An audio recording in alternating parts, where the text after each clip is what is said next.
and welcome in to be our guest. You know, when you think about gambling, a lot of times top of the mind, you may just think about either lotteries or casinos, because those are two things that are pretty much top of mind as far as gambling is concerned.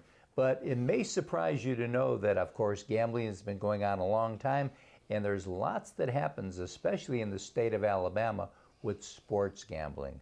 And today our guest is Roger Olsen. And Roger, you're the Resource Development Director for the Alabama Council on Compulsive Gambling. That's correct. Which is a 501(c)(3). Right.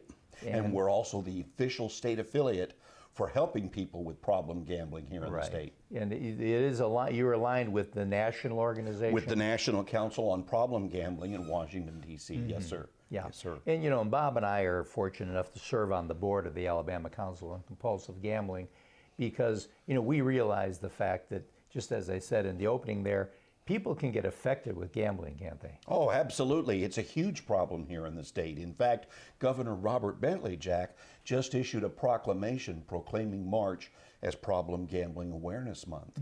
And our theme this year is Have the Conversation. And we're delighted that you've had us on today so that we can talk a little bit about it. Problem gambling is a hidden disease. It doesn't have any visual attributes, okay? And so right as we're speaking right now, there's hundreds of people all throughout the state of Alabama that are addicted to gambling, and they don't know when to say when, and they're doing all sorts of financial damage to their families, their community, the place that they work, and no one knows a thing about it except the problem gambler. And so we come along and we say, look, if you have a gambling problem, we want to be able to help you and to get the help you need. Okay, now we're going to talk about it again a little later in the interview, but there is a number, the simple number people can call. Let our viewers know. 211. I mean, that's about as simple as it goes. 211 is the number that goes to the United Way's call center, and that is a program where the United Way has social services available. And so we're thrilled that we've gotten into this partnership with them.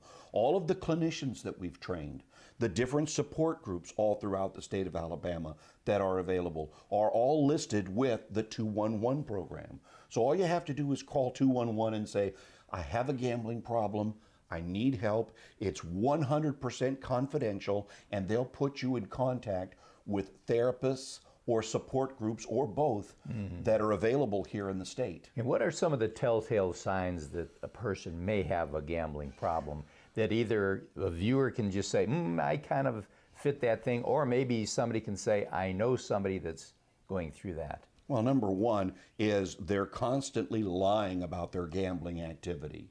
You begin to catch the person when for instance, when a housewife says, well, I'm going to Walmart to buy some milk, and then 6 hours later she comes home, okay? They lie about their gambling activity, and they're also betting money that they cannot afford to lose.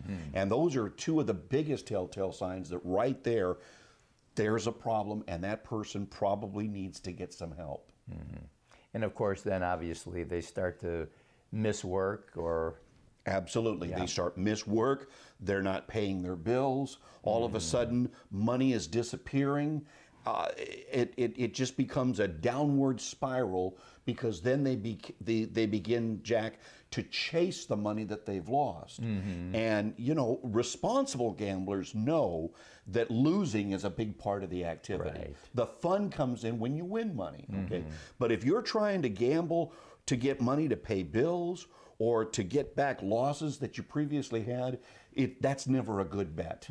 Never a good bet. And you know, obviously, I think right now gambling, along with some of the other mental health problems, has been designated as a mental health problem. Absolutely. Also. When the dsm-v, when the American Psychiatric Association issued that new dsm-v, they changed the title of pathological gambling to gambling disorder, a behavioral addiction.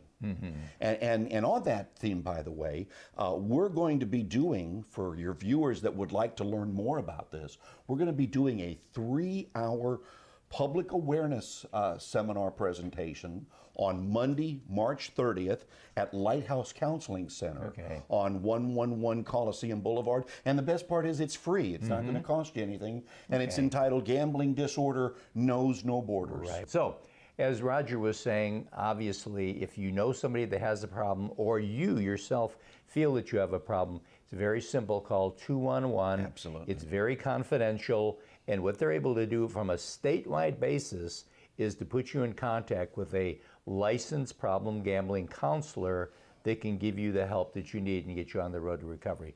Thank you, Roger, and thank you for everything you do. Oh, absolutely. My pleasure. And we'll be right back.